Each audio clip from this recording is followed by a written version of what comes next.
Audiodrama in the Age of Arthur. TheTableRound.com.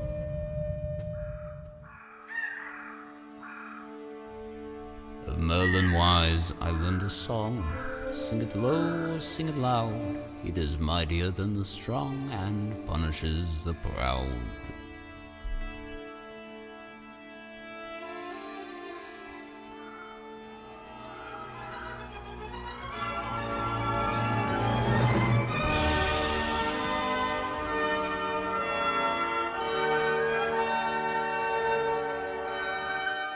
The Immortal Legends of the Table Round.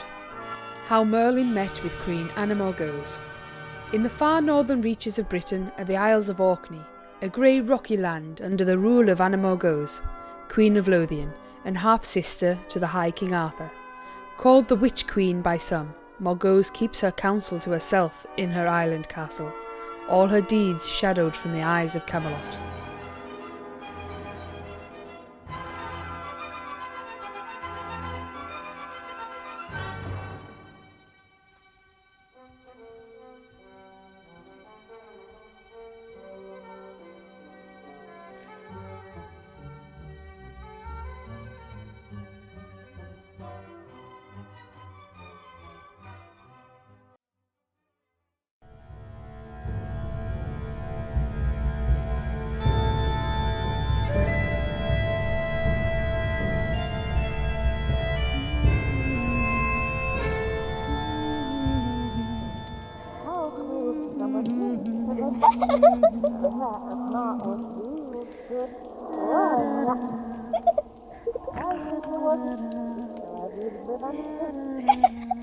Mordred, what are you babbling about over there?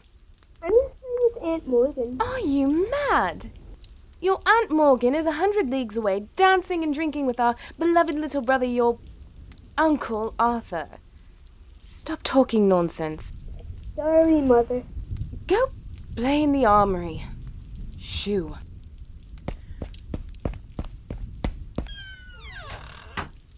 No one understands the burden of motherhood. Oh, I know you're there. Greetings, Queen. What do you want, Merlin? And how did you get here? How? I am Merlin Cambion, Lord of the Wild Hunt, Master of past and future, he to whom the mists and lightning kneel. If you drowsy gods mean very little to me. And as to what I want, I came to talk. Talk. Yes, I've been pondering fate a great deal of late.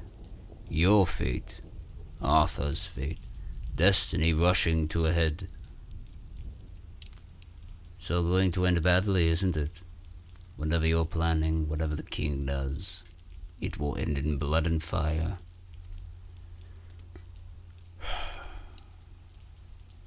I wanted, just once, to know we've tried to talk, to understand each other, to avert what is to come.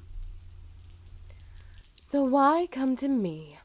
Surely Sir Kay's network of spies and informants can aid you with whatever you want to know. Sir Kay, the seneschal. Please, Merlin.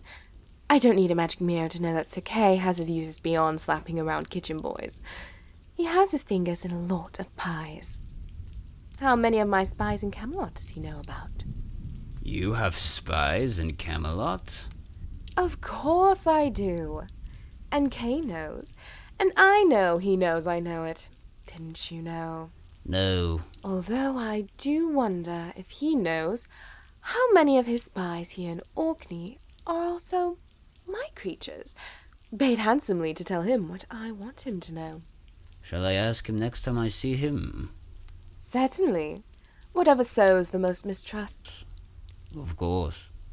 So where do you want to begin? Wine? Thank you. No, perhaps we can begin by speaking of Mordred. Duh! I don't know why I've agreed to this fast, but if you mention my son again, Merlin, I'll throw you out that window.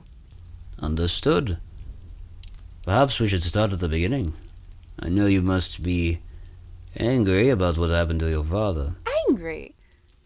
What about his betrayal? Or his murder? Yes, it wasn't supposed to happen like that. It started so promising the night the war ended. One of the wars, at least. Morgause, your father, Duke of Cornwall, had finally agreed to follow Uther Pendragon as the new High King. Gorliss, let us clasp hands now as friends. Hector. It is indeed far better to break bread than break shields. Aye, peace at last, the way Ambrosius would have wanted it. I recall what he said on his sickbed when he knew the end was coming. He said to me, Gorliss, look at you, in honor camp at last. Uther is so happy to have you in the fold, it makes me glad I hadn't gotten around to killing you yet. Lot. Lot jests. We are all happy to sit at the table of fellowship. Ha, yes. Ha, ha. Duke Gorliss, I trust my counselors aren't boring you. Nay, Uther, my lord. You'll get used to saying that, I trust. Come, some ale will help you. Yes, it should. Come, Igraine. Stop lurking in the corner. Yes, husband. I present my wife, the Duchess Igraine. My lady, Your Grace? it has been long since we had a woman of such breeding in our pavilion. Would you grace this celebration with a song for us? If my lord wishes it. It would be right and fitting. Do as the High King commands. Lot, Silence, you curs. The Duchess is going to grant us a song. Show some damned respect. What brings you here so late, said the knight on the road? I go to meet my God, said the child as he stood, and he stood, and he stood, and for well he stood. I go to meet my God, said the child as he stood. How will you go by land, said the knight on the road?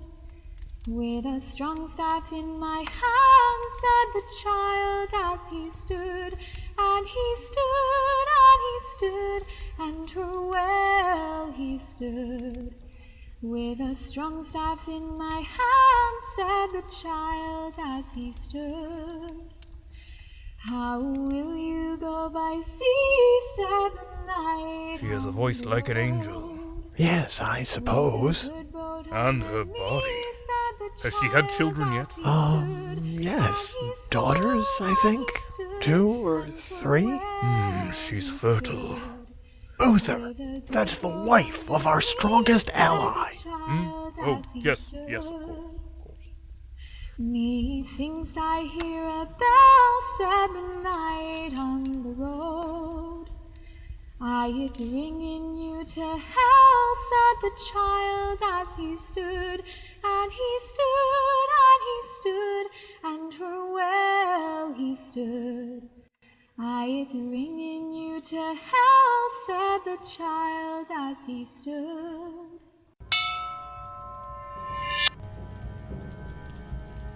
My mother was a little too appealing to Uther. Well, she was a very charming woman. So the great and noble High King of Britain sent for her. Sent for her in the night as if Igraine, the Duchess of Cornwall, was a common harlot. This is an outrage. Unimaginable. Husband, please. No, Igraine. This so-called king thinks he can send for my wife? This will not stand. Mayhaps it is not what it seems. You think me a fool, woman? I saw how he looked at you, like a fox at a fat hen. Then what shall we do? Insult the High King? Crumple this note and throw it in his face? No. No, but we leave this place. Uther is not the man to forget an insult. Then let him come for us. Then it is to be war. If it must, so be it. So be it. How dare he! You mean like take his wife and flee? I mean, how dare Gorlis defy a royal order? Does it really matter, Uther? A king cannot let insults stand. We march for Cornwall at first light. I don't see why.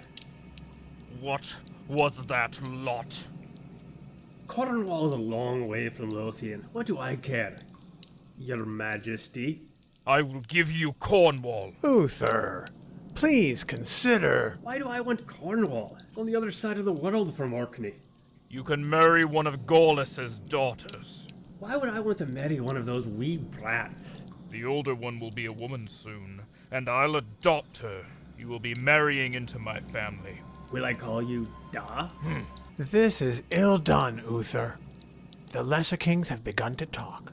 They talk of how the great Pendragon is not to be trusted. Show me the man who says that and I'll cut his tongue out. Gorlis knelt to you, and to your rank as the warlord of all Britain. Now you betray him. He should not have defied me. He should not have defied me.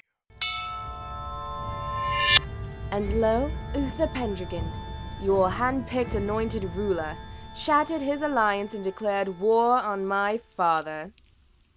How proud you must have been. Uther was imperfect. There were several possible candidates for High King. Your father was one. I strongly considered supporting his claim. Really? But Gorlis was too well known as an adherent of the old ways, too hostile to the Church of the Christ. There were kings who would never follow him. And Uther was a Christian. Uther had other virtues. He was an indomitable commander. He kept his men under control. He didn't burn villages, needlessly.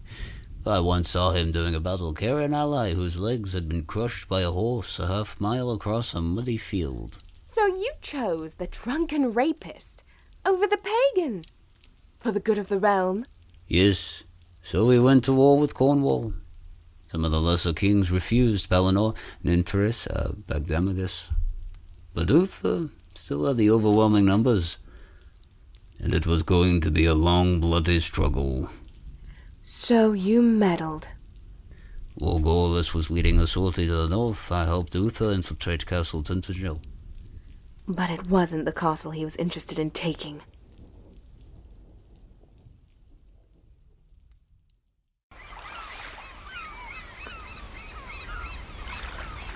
You can end this, wizard.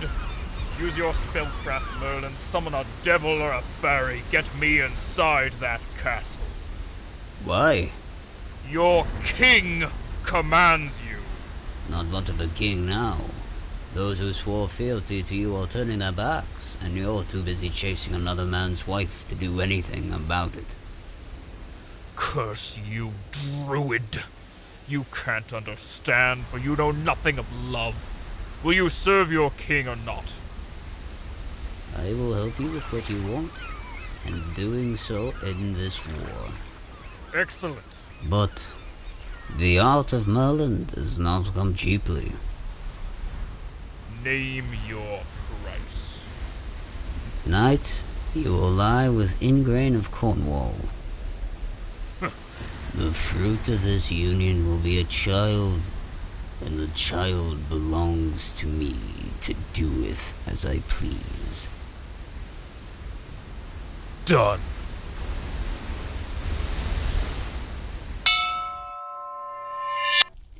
What about maid I wove a glamour around Uther, making him for all purposes the semblance of Gorlis, in appearance, stature, and voice, close enough to trick anyone. He rode through the gates unopposed. Right to the castle's bedchamber.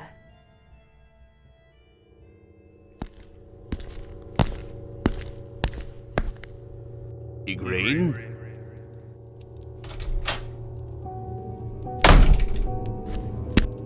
Igraine? Gorlis, is that you? Oh yes, it is I. Don't you trust your own eyes, woman? But how can you be here? You rode off to battle just hours ago. Hush my blast. Come to me. Tell me what happened. Why are you... Think Oh, Igraine. Don't talk. Oh. Your hair smells so sweet. Gaulis, please! You're hurting me! Oh, Igraine. Gaulis! my Igraine.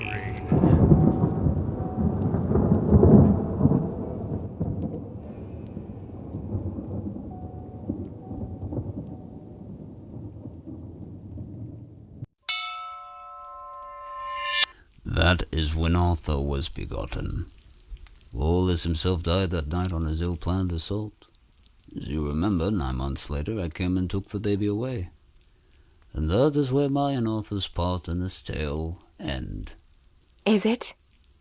Fire and blood and tears and death, and then Merlin strolls away and the story ends.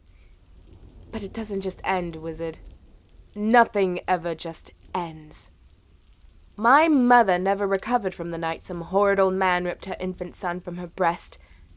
Uther became even more of a drunken wretch as he lost his heir and watched his alliances crumble one by one. But Merlin's part was at an end. I regret what happened, but I can hardly be blamed. I do not make the world. No, you just control it. Kings rise and fall at your word. Armies move like pieces on a taffleboard at your command. But you can hardly be blamed. We all have to make do. Would you like to play a game of taffel? My husband lacks the wit for a good match. My board is gathering dust since Morgan left for Camelot. I didn't come for games, Morgause. But this is all a game, isn't it? Shuffling and maneuvering, pushing and killing. You move your men around. It's how you win the game. Taffel has always appealed to me as a game. I like that the king is surrounded by enemies slowly closing in. A little ominous. I suppose that's why my brother prefers chess. You've witnessed kings falling. You were there when Uther died. Uther and my mother. Others as well. Oh, I do remember it all. It was the night of my wedding to King Lot. Pity you weren't there. You know, that part in the ceremony where they ask if anyone objects. My little sister Morgan in her whipple and crucifix started cursing at Lot in Gaelic. Uther sent her away, but given what happened next, it was for the best.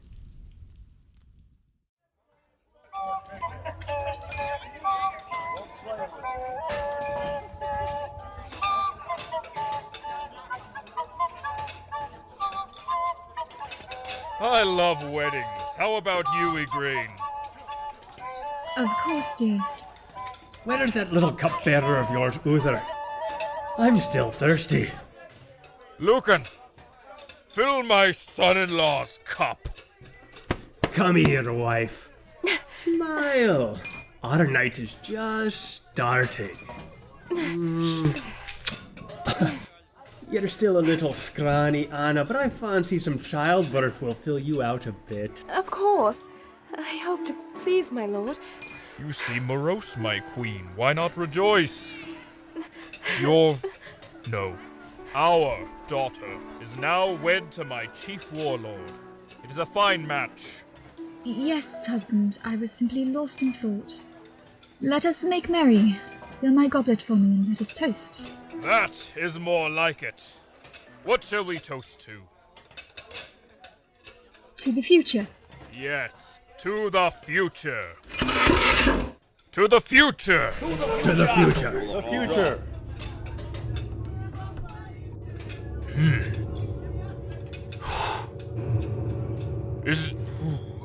Is it getting hot?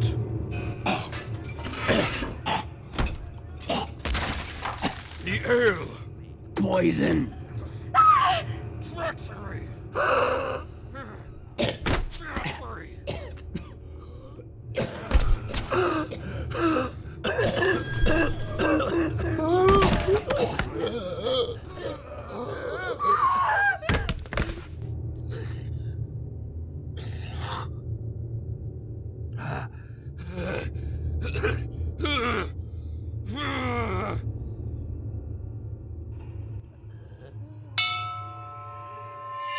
all died there on the floor, like fish on a boat deck. Except Lot. Lot was on his deathbed for weeks, but for all his faults, my husband is strong, and managed to keep a grip on his life.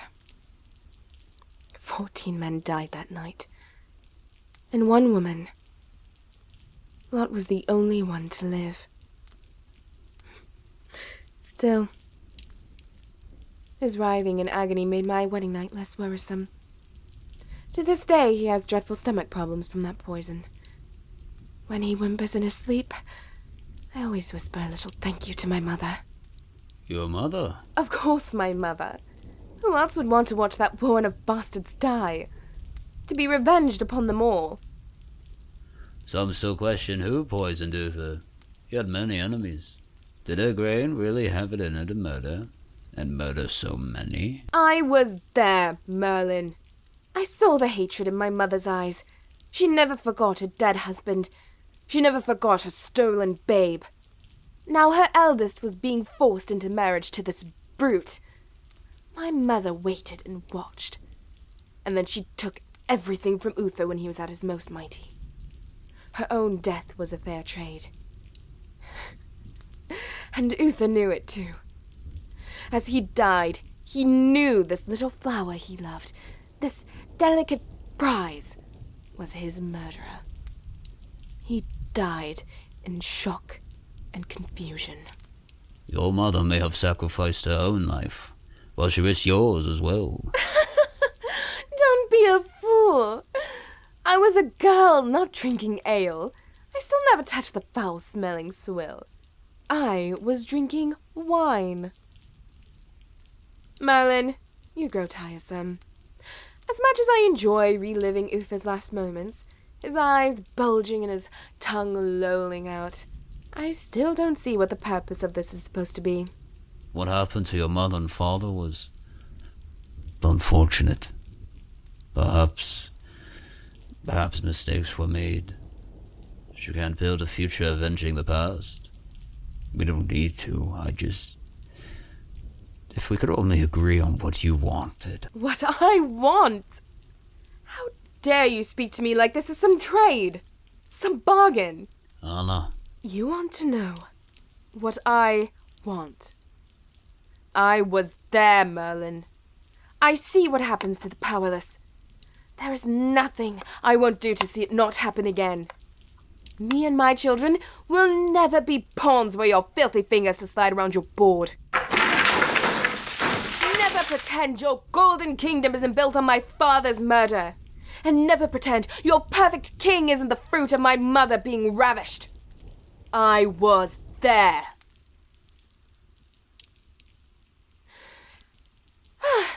You are now worse than tiresome, Druid. You have begun to irritate me. Be gone from my castle. Your mission has failed.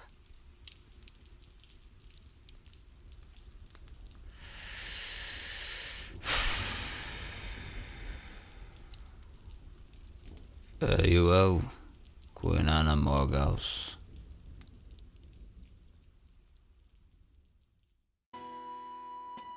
Hello, this is Pete Lutz, and I played Duke Gorlas.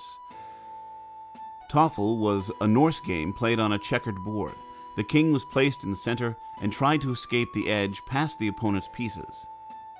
The game was popular from before 400 AD until it was eventually supplanted by chess. The name Toffel means table in Old Norse, and while exact rules of the game have been lost, it is known that versions of Toffel were popular everywhere the Vikings traded, from Ireland to Germany and even as far as modern Iran.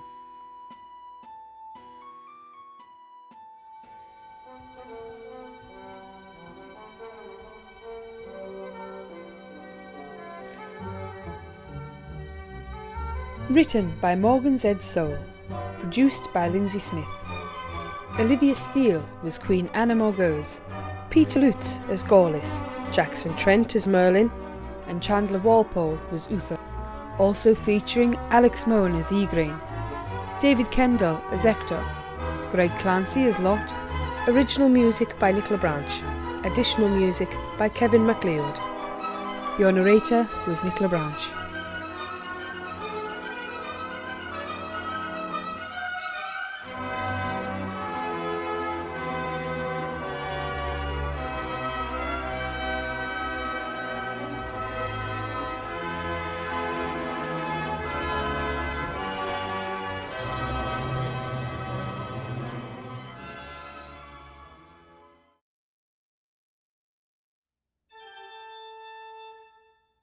It's alive! It's alive! It's alive! It's alive! It's alive! 19 Nocturne Boulevard is rising from the grave. Slowly. With the aid of our Patreon campaign and listeners like you, we might once more stand astride this world like titans. But we'll settle for getting an episode or two out each month. Help us bring this award-winning audio drama anthology series back to life by joining our Patreon campaign at patreon.com/19nocturne. That's 19 Nocturne. To listen to our prior episodes, check us out on iTunes, or you can just listen to our online radio station at justpasttheautomat.com. Join us! Hi, my name's Paul Vincent. I host a bi-weekly podcast called The Legends of King Arthur and His Knights, telling the whole story from beginning to end. Please come and have a listen by going to www.mythandhistory2.podbean.com or going onto iTunes and searching for The Legends of King Arthur and His Knights. Hopefully, I'll be speaking to you again soon.